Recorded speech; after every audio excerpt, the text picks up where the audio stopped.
Hey everyone, today I am going to show you something that I hope alleviates some frustration when it comes to pivot tables. If you're like me, you might have run into situations in the past where you maybe update some data and it kind of throws everything off. In pivot table, it overrides all of your formatting that you might have put into it, especially with the column width is one example. I've got some data here that are different column width. I want them a little bit more spread out. I know that there's a number of ways that you can go about doing this, but for the sake of showing you what this is and how to go about it, we're going to say we want our columns a little bit wider here.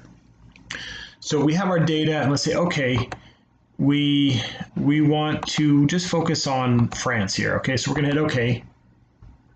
And you can see it automatically collapses all of the columns so that they auto fit to the text in the cell. Well, let's say we want to spread it out a little bit. So there's a little more room. Great. But you know what? If we go about doing that again, we're going to hit OK. Now we want to look at Mexico and France. It's going to do the exact same thing where it collapses down. There is a way to go about fixing this. Let's say, okay, we want to get our cells to the right width that we want, maybe a little wider. What we can do to get rid of this, and so it doesn't automatically update the format, we're going to right click inside the pivot table, doesn't matter where in one of these cells, and then we're going to go down to pivot table options. Just go ahead and click on that. And it's going to pull up, you're going to see a pop-up here with some different layout and format options. What we're going to want to do is go all the way down. You'll see auto fit column widths on update. That is what is causing this issue, to change the column width every time you make a change to the pivot table. So what we want to do is just unclick that and hit OK. And now we should be good to go.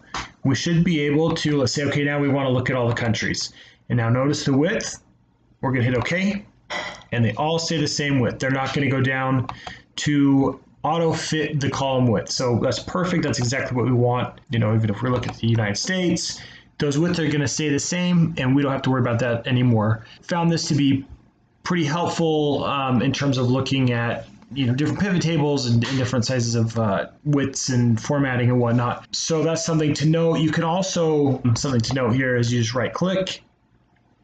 If you go to pivot table options again, you can preserve cell formatting on update. So if you have it formatted in a certain way there, we can go ahead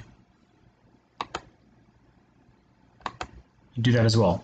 But I'm hoping that this video was helpful and that you're able to, might help save some time and some headache with pivot tables. Let me know in the comments below, and remember to like and subscribe to the Excel Guy. Thanks and have a great day.